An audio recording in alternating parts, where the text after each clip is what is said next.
মিলন বাংলা হোমি টিপসের পক্ষ থেকে আমি ডাক্তার মিলন মাল আপনাদের সুস্বাস্থ্য কামনা করে শুরু করছি আজকের ভিডিও। বন্ধুরা, একজন মহিলা বিয়ের 1-2 বছর পরেও যদি কনসিভ করতে না পারে বা গর্ভবতী হতে না পারে, তাহলে তার পিছনে যেমন তার পুরুষ সঙ্গীটি দায়ী থাকতে পারে, তেমনি সেই মহিলাটির কিছু কিছু সমস্যার কারণেও এমনটা হতে পারে। মহিলাদের ইনফার্টিলিটি বা বন্ধ্যাত্বের যেসব কারণ আছে তার মধ্যে পিসিওএস বা পলিসিস্টিক ওভারিয়ান সিনড্রোম হলো একটি। দেখা গেছে যেসব মহিলাদের পিসিওএস আছে তাদের মধ্যে 70-80% মহিলা সহজে কনসিভ করতে পারে।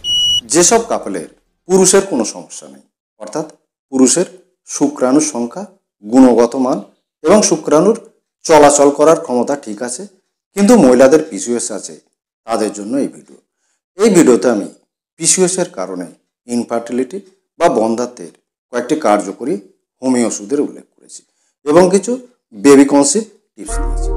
ওষুধগুলো নিয়ম করে সেবন করলে এবং টিপসগুলো মেনে চললে আপনার আশা পূরণ হবে এবং আপনি মা হতে পারবেন। আর এসব কিছু জানতে হলে আপনাকে সম্পূর্ণ ভিডিওটা দেখতে হবে। চলুন তাহলে শুরু করা যাক আজকের ভিডিও। গর্ভধারণ বা ফার্টিলাইজেশনের জন্য দরকার একটা সুস্থ সবল ডিম্বাণু এবং একটা সুস্থ সবল শুক্রাণু। মহিলাদের ওভারির মধ্যে অনেক ফলিকল থাকে। এই ফলিকলের মধ্যে ডিম্বাণু বা ওভাম বা এগ থাকে। মহিলাদের প্রজনন পিরিয়ডের মধ্যে প্রায় প্রতি মাসে এই ফলিকলগুলোর মধ্যে থেকে একটা বড় হয় এবং ম্যাচিওর করে ফেটে যায়। এর ভেতর থেকে একটা সুস্থ সবল ডিম্বাণু বেরিয়ে এসে ফ্যালোপিয়ান টিউবের মধ্যে থাকা একটা সুস্থ সবল শুক্রাণুর সঙ্গে মিলিত হয় এবং এমব্রায়ো তৈরি করে। এই এমব্রায়ো ইউটেরাসের ভিতরের দেয়াল এন্ডোমেট্রিয়ামে এসে আটকে যায়, যাকে ইমপ্ল্যান্টেশন বলে, এবং আস্তে আস্তে বড় হয়। ফলিকল র্যাপচার করে ডিম্বাণু বেরিয়ে আসাকে ওভুলেশন বলে। যাদের পিসিওএস আছে তাদের ফলিকলের মধ্যে ডিম্বাণু ঠিকমতো বড় ও পরিণত হতে পারে না। তাই পিসিওএস রোগীদের ওভুলেশন ঠিকভাবে হয় না, তাই তারা সহজে গর্ভবতী হতে পারে না। পিসিওএস সাধারণত 18-44 বছর বয়সী মহিলাদের বেশি হয়। পিসিওএস এর পিছনে ওবেসিটি, জেনেটিক এবং এনভায়রনমেন্টাল ফ্যাক্টর কাজ করে। যারা ওবেসিটিতে ভুগছেন এবং বংশে কারো পিসিওএস আছে, তাদের পিসিওএস হওয়ার সম্ভাবনা বেশি থাকে। পিসিওএস হলে ওভারিতে ছোট ছোট সিস্ট তৈরি হয়, যাকে পলিসিস্টিক ওভারি বলে। পলিসিস্টিক ওভারির সঙ্গে বিভিন্ন শারীরিক সমস্যা যুক্ত হলে তাকে পলিসিস্টিক ওভারিয়ান সিনড্রোম বা পিসিওএস বলে। পিসিওএস হলে হরমোনাল ইমব্যালেন্স হয়। ফিমেল হরমোন ইস্ট্রোজেন ও প্রোজেস্টেরন হরমোনের মাত্রা কমে যায় এবং মেল হরমোন অ্যান্ড্রোজেনের মাত্রা বেড়ে যায়। ফলে মাসিক অনিয়মিত হয়, পেটে ব্যথা হয়, পরিণত ডিম্বাণু তৈরি হয় না এবং ওভুলেশন ব্যর্থ হয়। তাই পিসিওএস রোগীরা সহজে কনসিভ করতে পারে না। তাছাড়া পিসিওএস রোগীদের ইনসুলিন রেজিস্ট্যান্স হয়, রক্তে ইনসুলিনের মাত্রা বেড়ে যায়, যা থেকে টাইপ 2 ডায়াবেটিস হওয়ার সম্ভাবনা থাকে। এর পাশাপাশি মেটাবলিক ডিসঅর্ডার, ওবেসিটি ও হাই ব্লাড প্রেশার হওয়ার সম্ভাবনা বেড়ে যায়। রোগীর কোয়ালিটি অফ লাইফ নষ্ট হয়ে যায়, সবসময় শরীর ও মনে অস্বস্তি হয়, টেনশন, অ্যাংজাইটি, ডিপ্রেশন ও ইনসোমনিয়ার মতো সমস্যা দেখা যায়। এর পাশাপাশি মুখে ব্রণ হয় এবং মুখে ও শরীরে অবাঞ্ছিত লোম তৈরি হয়। পিসিওএস রোগীরা গর্ভবতী হতে চাইলে তাদের কিছু নিয়ম মেনে চলতে হবে। এই ভিডিওতে আমি কয়েকটি টিপস দিয়েছি। যদি কারো পিসিওএস এর সমস্যা থাকে তাহলে বাচ্চা নেওয়ার প্ল্যান করলে অবশ্যই ডাক্তারের সাথে যোগাযোগ করবেন। আপনার যদি ব্লাড প্রেশার বা ব্লাড সুগার বেশি থাকে অথবা হাইপোথাইরয়েডিজমের সমস্যা থাকে, তাহলে বেবি প্ল্যান করার আগে অবশ্যই সেইগুলোকে নিয়ন্ত্রণ করতে হবে। পিসিওএস রোগীদের মেন সমস্যা হলো ওবেসিটি। ওবেসিটির কারণে তারা সহজে কনসিভ করতে পারে না, আবার কনসিভ করলেও মিসক্যারেজ হওয়ার চান্স বেশি থাকে। তার সঙ্গে প্রেগন্যান্সি পিরিয়ডে ব্লাড প্রেশার, ব্লাড সুগার বেড়ে যাওয়ার সম্ভাবনা বেশি থাকে। আপনার যদি ওভারওয়েট থাকে তাহলে আগে ওজনকে নিয়ন্ত্রণে আনতে হবে। তার জন্য ডেইলি এক্সারসাইজ, সঠিক ডায়েট এবং হেলদি লাইফস্টাইল মেনটেন করতে হবে। এর পাশাপাশি টেনশন, অ্যাংজাইটি, ডিপ্রেশন ও ইনসোমনিয়ার মতো সমস্যা থাকলে তার জন্য যথাযথ ব্যবস্থা নিতে হবে। মহিলাদের মেনস্ট্রুয়াল সাইকেলের একটা নির্দিষ্ট সময়ে পরিণত ফলিকুল র্যাপচার করে হেলদি ওভাম বেরিয়ে আসে। বেশিরভাগ ক্ষেত্রে মেনস্ট্রুয়াল সাইকেলের 12 থেকে 18 দিনের মধ্যে ওভুলেশন হয়। এই সময়টাকে বলা হয় মোস্ট ফার্টাইল ডেজ বা ফার্টাইল উইন্ডোজ। পিসিওএস রোগীরা ওষুধ খাওয়ার সাথে সাথে এই দিনগুলোতে সহবাস করলে প্রেগন্যান্সি আসার চান্স বেশি থাকে। এই দিনগুলোতে আপনি প্রতিদিন বা একদিন ছাড়া সহবাস করতে পারেন। আপনার কোন সময় ওভুলেশন হচ্ছে তা সঠিকভাবে জানার জন্য আপনি এলএইচ কিটের সাহায্য নিতে পারেন। এবার আমি কয়েকটি কার্যকরী হোমিও ওষুধের উল্লেখ। এই ওষুধগুলো 2-3 মাস নিয়ম করে সেবন করলে হরমোনের ব্যালেন্স আসবে, অনিয়মিত মাসিক নিয়মিত হবে, পরিণত ডিম্বাণু তৈরি হবে এবং ওভুলেশনও ঠিকভাবে হবে, ফলে রোগী কনসিভ করতে পারবে। প্রথম ওষুধ হলো এপিস মেলেভিকা 1M। পিসিওএস রোগীদের ইনফার্টিলিটি সমস্যা দেখা দিলে অনেক সময় ওষুধ প্রয়োগ করা যায়। তবে ওষুধটা প্রয়োগ করার আগে ওষুধের চরিত্রগত লক্ষণগুলো অবশ্যই মাথায় রাখতে হবে। যেমন এপিসমেল রোগী গরম কাতর এবং অত্যন্ত ঈর্ষাপরণ, চঞ্চল ও আনাড়ি হয়।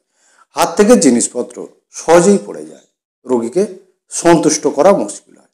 রোগী ঠান্ডা খাবার ও টক খেতে ভালোবাসে। ওভারিয়ান সিস্ট, ওভরাইটিস ও ইউটেরাসের প্রদাহের কারণে অনিয়মিত মাসিক হয়। কখনো কখনো দেখা যায় 2-3 মাস ছাড়া মাসিক স্কিপ করে যায়। ডিম্বাশয়, বিশেষ করে ডান দিকের ডিম্বাশয়ে প্রদাহ হয়। পেট টাটিয়ে থাকে, হুল ফোটার মতো ব্যথা হয় এবং সামান্য স্পর্শ রোগী সহ্য করতে পারে না। ওভারিতে সিস্ট ও প্রদাহের কারণে পরিণত ডিম্বাণু তৈরি হয় না এবং ওভুলেশনও ঠিকভাবে হয় না, ফলে রোগী কনসিভ করতে পারে না। এরকম লক্ষণে এপিসমেল প্রয়োগ করলে খুব ভালো ফল পায়। এর পরের ওষুধ হলো ক্যালকিরিয়াকাব 1M। যেসব পিসিএস রোগী শীতকাতর, মোটাসোটা ও অলস হয়, যাদের প্রচুর ঘাম হয়, বিশেষ করে মাথার ঘামে বালিশ ভিজে যায়, যারা মাংস, চর্বি জাতীয় খাবার ও টক খেতে পছন্দ করে না, ডিম, লবণ, মিষ্টি খেতে ভালোবাসে এবং যাদের প্রথম ঋতুস্রাব খুব অল্প বয়সে শুরু হয়েছিল, তাদের বন্ধ্যাত্বের সমস্যা দেখা দিলে ক্যালকিরিয়াকাব চমৎকার কাজ করে। ওষুধের লক্ষণে দেখা যায় রোগীর প্রচুর পরিমাণে মাসিক হয়। মাসিক স্রাব 6 থেকে 7 দিন পর্যন্ত থাকে। মাসিকের সময় জরায়ুতে কেটে ফেলার মতো ব্যথা হয়। তাছাড়া মাসিকের সঙ্গে মাথা ঘোরা বা দাঁতের যন্ত্রণা হয়। তার সঙ্গে পা ঠান্ডা ও ভিজে ভিজে হয়ে থাকে। ওষুধ ইস্ট্রোজেন ও প্রোজেস্টেরন হরমোনের সঠিক ব্যালেন্স বজায় রাখতে সাহায্য করে এবং অনিয়মিত মাসিককে নিয়মিত করে। ওবেসিটি বা অতিরিক্ত মাসিকের কারণে বন্ধ্যাত্বের সমস্যা দেখা দিলে ক্যালকিরিয়াকাব উপযোগী হয়। নেক্সট ওষুধ হলো গ্রাফাইটিস 1M। মোটাসোটা শীতকাতর রোগী, যাদের চামড়া ফাটাফাটা এবং বারে বারে চর্মরোগ হয়, মাসিক অনিয়মিত হয় এবং কোষ্ঠকাঠিন্যে ভোগে, তাদের পলিসিস্টিক ওভারিয়ান সিন্ড্রোমের কারণে গর্ভসঞ্চার না হলে গ্রাফাইটিস প্রয়োগ করা যায়। ওষুধের লক্ষণে দেখা যায় মাসিক অনিয়মিত হয়, পরিমাণে কম হয় এবং দেরি করে আসে।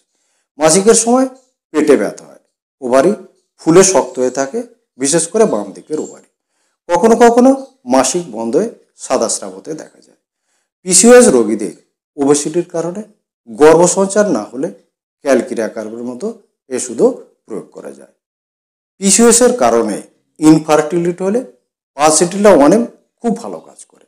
যে যে লক্ষণ দেখে ওষুধটা প্রয়োগ করা যায় সেগুলো হলো রোগী নম্র, শান্ত, ভদ্র ও ভীরু হয়, না কেঁদে নিজের কষ্টের কথা বলতে পারে না, রোগী মুক্ত বাতাসে থাকতে পছন্দ করে, বেশিরভাগ উপসর্গ গরমে বৃদ্ধি পায় এবং পিপাসা তেমন থাকে না।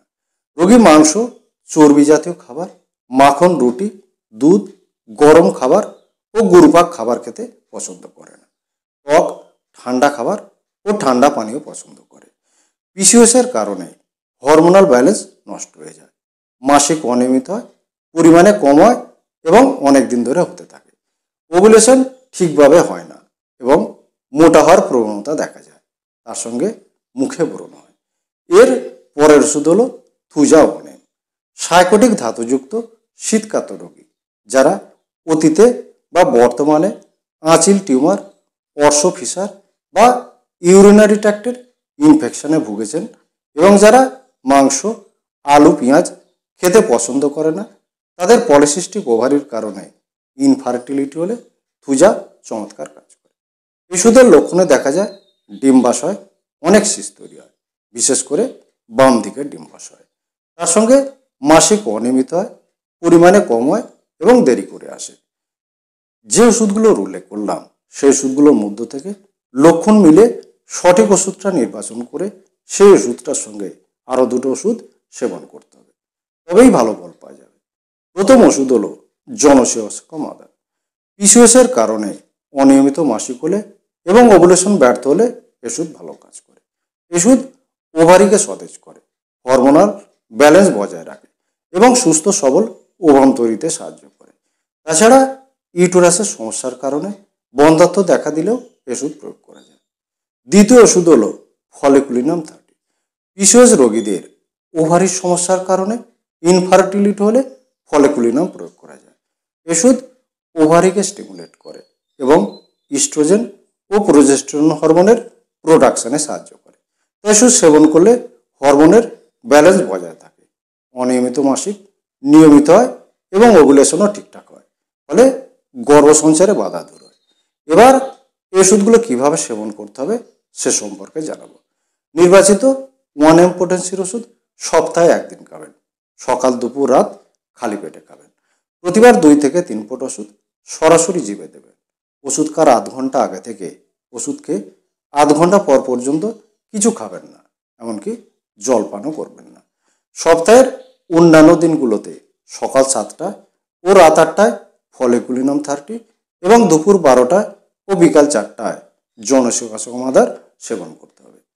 যখন ফলিকুলিনাম খাবেন তখন সরাসরি 2 ফোঁটা ওষুধ সরাসরি জিভে দেবেন এবং ওষুধটাও খালি পেটে খাবেন। জনসেবক মাদার যখন খাবেন তখন হাফ কাপ জলে 10 ফোঁটা দিয়ে খাবেন। ওষুধ খাওয়ার আধ ঘন্টা আগে থেকে ওষুধ খেয়ে আধ ঘন্টা পর পর্যন্ত কিছু খাবেন না, এমনকি জলপানও করবেন না। বন্ধুরা, আজ এই পর্যন্ত। এই ভিডিওটা ভালো লাগলে একটা লাইক করবেন, চ্যানেলে নতুন হলে চ্যানেলটা সাবস্ক্রাইব করে পাশে থাকা নোটিফিকেশন বেলটা অল করে দেবেন। আপনার মতামত কমেন্ট বক্সে অবশ্যই জানাবেন। ভালো থাকবেন, সুস্থ থাকবেন। নমস্কার।